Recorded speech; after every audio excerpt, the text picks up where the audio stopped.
Bismillahirrahmanirrahim. Assalamualaikum warahmatullahi wabarakatuh. Alhamdulillahirabbil alamin. Wa bihi nasta'inu ala muridin waddin. Wassalatu wassalamu ala asrofil anbiya'i wal mursalin wa ala alihi wa sahbihi ajmain. Alhamdulillah, pada pertemuan kali ini kami yang beranggotakan yang pertama Muhammad Saifullah, yang kedua Jihan Nur Asyifa dapat mempresentasikan makalah mata kuliah studi fikih yaitu bab toharoh. A. Pengertian toharoh. Toharoh bersuci menurut bahasa berarti bersih dan membersihkan diri dari kotoran yang bersifat hissi atau indrawi seperti najis dan kotoran yang maknawi seperti cacat fisik maupun non fisik atau aib. Sedangkan menurut syara, toharoh adalah sesuatu yang dihukumi wajib untuk melaksanakan sholat seperti wudhu, mandi, tayamum, dan menghilangkan najis lainnya. Toharoh bersuci menurut pembagiannya dapat dibedakan menjadi dua bagian, yaitu satu, bersuci lahiriah.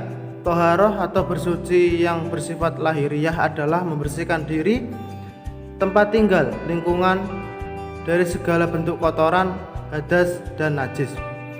2. Bersuci batiniah. Toharoh atau bersuci batiniah adalah membersihkan jiwa dari kotoran batin berupa dosa dan perbuatan maksiat seperti iri, dengki, takabur, dan sombong. B. Pengertian air dan pembagiannya.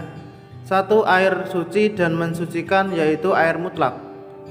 Air mutlak yaitu air yang suci dan mensucikan dan tidak makruh untuk bersuci. Air yang boleh untuk bersuci toharoh ada 7 macam, yaitu 1. Air hujan, 2. Air dari mata air, 3. Air laut, 4. Air sungai, 5. Air sumur, 6. Air es air salju, 7. Air embun. 2. Air suci dan dapat mensucikan, yaitu air musamas. Air musamas adalah air yang kena sinar matahari sampai panas. Sebenarnya air ini suci dan mensucikan, tetapi makruh untuk dipergunakan bersuci atau toharoh. 3. Air suci tapi tidak mensucikan, yaitu air mustakmal. Air mustakmal ialah air yang telah dipakai untuk bersuci. Air ini suci tetapi tidak mensucikan. Tidak boleh dipakai untuk bersuci, tetapi kalau belum berubah rasa dan baunya masih tetap suci. 4. Air mutanajis, yaitu air yang kena najis atau kemasukan najis. Air mutanajis yaitu air yang terkena najis. Air ini tidak halal untuk diminum dan tidak sah apabila digunakan untuk bersuci.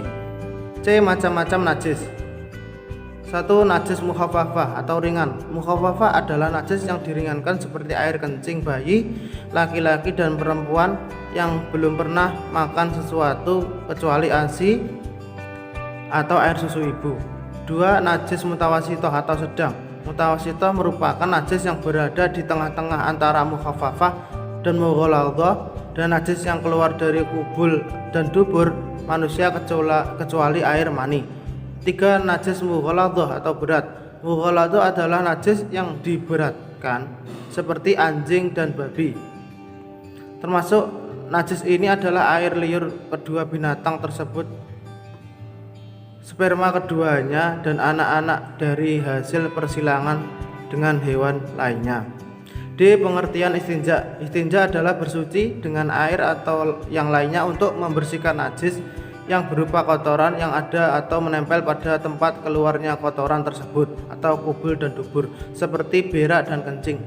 Hukum istinja. 1. Wajib. Istinja itu hukumnya wajib ketika ada sebabnya, dan sebabnya adalah adanya sesuatu yang keluar dari tubuh lewat 2 lubang atau anus dan kemaluan.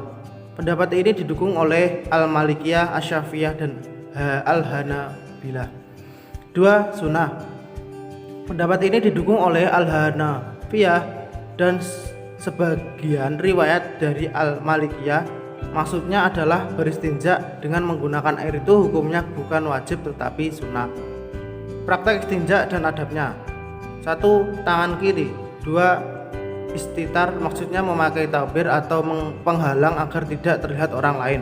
Tiga, tidak membaca Allah, maksudnya tidak membaca tulisan yang mengandung nama Allah Subhanahu wa taala, juga nama yang diagungkan seperti nama para malaikat. Empat, tidak menghadap kiblat dan lain-lain. Istijmar artinya beristinja bukan dengan air tetapi dengan menggunakan batu atau benda selain air, sering disebut istijmar. Baik, di sini saya akan melanjutkan materi selanjutnya, yaitu tentang pengertian wudhu. Kata wudhu dalam bahasa Arab berasal dari kata al-wada'ah yang berarti bersih dan berseri-seri.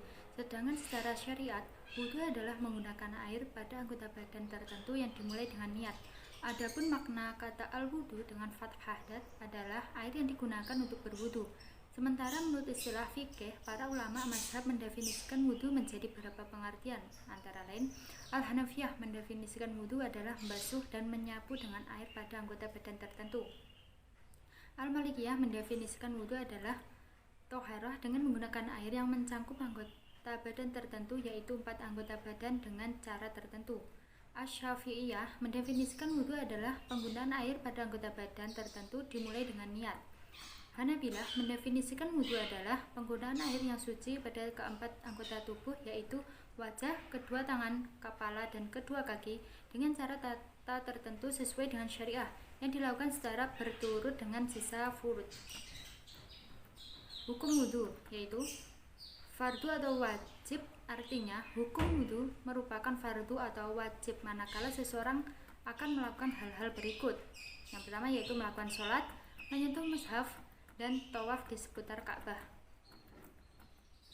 Yang kedua yaitu sunnah, mengulangi wudhu untuk tiap sholat, menyentuh kitab-kitab syariah seperti kitab tafsir, hadis, akikoh, fikih, dan lainnya.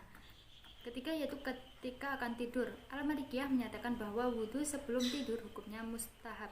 Sedangkan Al-Bakhawi dan kalangan Asy-Syafi'iyah mengatakan bahwa wudhu menjelang tidur bukan merupakan sesuatu yang mustahab. Yang keempat yaitu sebelum mandi janabah, ketika marah, ketika membaca Al-Quran. Hukum berwudhu ketika membaca Al-Quran atau Al-Karim adalah sunnah, bukan wajib. Demikian hukumnya sunnah bila membaca hadis serta membaca kitab syariah.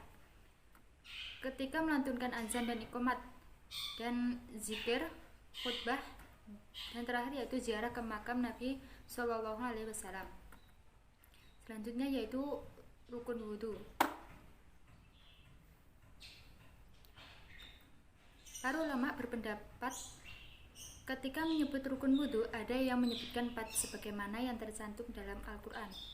Mazhab Hanafi yaitu menurut Al-Hanafiyah mengatakan bahwa rukun wudhu itu hanya ada 4 sebagaimana yang disebutkan dalam nas Al-Quran. Mazhab Maliki yaitu menurut Al-Malikiyah rukun wudhu itu ada 8, yaitu dengan menambahkan niat adalah yaitu menggosok anggota wudhu. Juga beliau menambahkan kewajiban muwalat. Yang terakhir yaitu mazhab Hambali, yaitu menurut mazhab Al-Hanabilah jumlah rukun wudhu ada 7 perkara, yaitu dengan menambahkan niat, tertib, dan muwalat, yaitu berkesinambungan. Yang pertama yaitu niat dalam hati, membasuh muka, membasuh tangan, mengusap kepala, membasuh kaki, tertib, muwalat, dan adalak. Sunnah-sunnah wudhu. Yang pertama yaitu mencuci kedua tangan, membaca basmalah sebelum wudhu, berkumur dan istinsyak, bersiwak, meresapkan air ke jenggot, membasuh 3 kali, membasahi seluruh kepala dengan air, membasuh 2 telinga, mendahulukan kanan, dan terakhir yaitu tahlil. Batalnya wudhu. Yang pertama yaitu keluarnya sesuatu lewat kemaluan, tidur, hilang akal, menyentuh kemaluan, dan terakhir yaitu menyentuh kulit lawan jenis. Selanjutnya itu pengertian tayamum. Secara bahasa, tayamum itu adalah al-qasdu, yaitu bermaksud. Sedangkan secara syar'i, maknanya adalah bermaksud kepada tanah atau penggunaan tanah untuk bersuci dari hadas kecil maupun hadas besar. Tayamum adalah menyapukan tanah atau debu yang suci ke muka dan kedua tangan dengan niat untuk memperbolehkan bersyulat dan sebagainya. Syariat tayamum dilandasi oleh dalil-dalil syar'i baik dari Al-Quran, Sunnah, dan Ijma'. Selanjutnya yaitu tayamum khusus milik umat Muhammad SAW. Salah satu kekhususan umat Nabi Muhammad SAW dibandingkan dengan umat lainnya adalah disyariatkannya tayamum sebagai pengganti wudhu dalam kondisi tidak ada air dan tidak mungkin bersentuhan dengan air. Di dalam agama samawi lainnya, tidak pernah Allah Subhanahu wa Ta'ala mensyariatkan tayamum. Jadi tayamum adalah salah satu ciri agama Islam yang unik dan tidak ditemukan bandingannya di dalam Nasrani dan Yahudi. Selanjutnya yaitu hal-hal yang membolehkan tayamum. Yang pertama yaitu tidak adanya air, sakit, suhu sangat dingin, air tidak terjangkau, air tidak cukup, habisnya waktu, dan yang terakhir yaitu tanah yang bisa dipakai tayamum. Selanjutnya yaitu cara tayamum. Yang pertama yaitu niat. Sebagaimana telah dijelaskan dalam cara berwudu, niat ialah menyengaja melakukan sesuatu demi meraih keridhaan Allah dan melaksanakan perintahnya. Dalam hal ini hendaknya diniatkan bertayamum sebagai pengganti wudhu dalam hadas kecil atau pengganti mandi dalam hadas besar agar boleh melaksanakan sholat dan sebagainya. Yang kedua yaitu setelah berniat untuk tayamum disunahkan baca basmalah lalu menepukkan kedua telapak tangan di tanah, pasir, batu, bantal, dinding atau apa saja yang diperkirakan berdebu tetapi harus bersih, tidak berupa zat najis atau tercemar oleh zat najis. Yang ketiga yaitu menyapukan kedua telapak tangannya ke wajah dan kedua tangan sampai pergelangan masing-masing cukup 1 kali saja. Batalnya tayamum yaitu segala yang membatalkan wudhu, ditemukannya air, dan terakhir yaitu hilangnya penghalang. Selanjutnya yaitu pengertian mandi besar dan mandi janabah. Mandi dalam bahasa Arab disebut dengan istilah al-ghusl. Kata ini memiliki makna yang menuangkan air ke seluruh tubuh, sedangkan secara istilah para ulama menyebutkan definisinya yaitu memakai air yang suci pada seluruh badan dengan tata cara tertentu dengan syarat-syarat dan rukun-rukunnya. Mandi janabah sering juga disebut dengan istilah mandi wajib. Mandi ini merupakan tata cara ritual yang bersifat ta'abudi dan bertujuan menghilangkan hadas besar. Hal-hal yang mewajibkan mandi janabah yaitu keluarnya mani. Keluarnya mani merupakan menyebabkan seseorang mendapatkan janabah, baik dengan cara sengaja atau tidak sengaja. Selanjutnya yaitu bertemunya dua kemaluan. Yang dimaksud dengan bertemunya dua kemaluan adalah kemaluan laki-laki dan perempuan. Dan istilah ini disebutkan dengan maksud pertubuhan atau ijtima. Yang ketiga yaitu meninggal. Seseorang yang meninggal maka wajib atas orang lain yang masih hidup untuk memandikan jenazahnya. Yang keempat yaitu haid. Haid atau menstruasi adalah kejadian alamiah yang wajar terjadi pada seseorang wanita dan bersifat rutin bulannya. Keluarnya darah haid itu justru menunjukkan bahwa tubuh wanita itu sehat. Yang kelima yaitu nifas. Nifas adalah darah yang keluar dari kemaluan seorang wanita setelah melahirkan. Nifas itu mewajibkan mandi janabah meski bayi yang dilahirkannya itu dalam keadaan mati. Begitu berhenti dari keluarnya darah sesudah persalinan atau melahirkan, maka wajib atas wanita itu untuk mandi janabah atau mandi wajib. Yang keenam yaitu melahirkan. Seorang wanita yang melahirkan anak, meski anak itu dalam keadaan mati, maka wajib atasnya untuk melakukan mandi janabah. Sebagian ulama mengatakan bahwa ilat atau wajib mandinya wanita yang melahirkan adalah karena anak yang dilahirkan itu pada hakikatnya adalah mani juga, meski sudah berwujud manusia. Tata cara mandi. Yang pertama yaitu niat. Dilakukan pada waktu memulai pekerjaan membersihkan bagian-bagian badan yang pertama dan tidak batal bila diniatkan lebih awal dan jarak waktu yang tidak terlalu lama.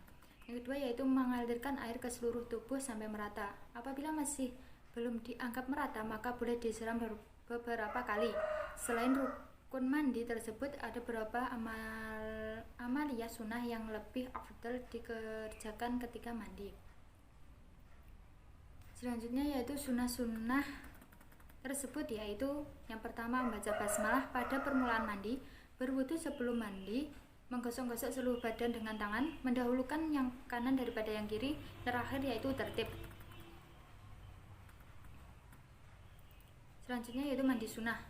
Yang pertama yaitu sholat Jumat, sholat hari raya Idul Fitri dan Idul Adha, sholat gerhana dan istisqa, sesudah memandikan mayat, sadar dari pingsan, gila atau mabuk, yang terakhir yaitu haji dan umrah. Hal-hal yang perlu diperhatikan ketika mandi junub yaitu mendahulukan anggota kanan, tidak berwudu lagi setelah mandi. Hal-hal yang harus dikerjakan yaitu sholat, sujud tilawah, tawaf, memegang dan menyentuh mushaf, melafazkan ayat Al-Quran, dan masuk ke masjid. Sekian presentasi dari kelompok pertama, kurang lebihnya mohon maaf. Wassalamualaikum warahmatullahi wabarakatuh.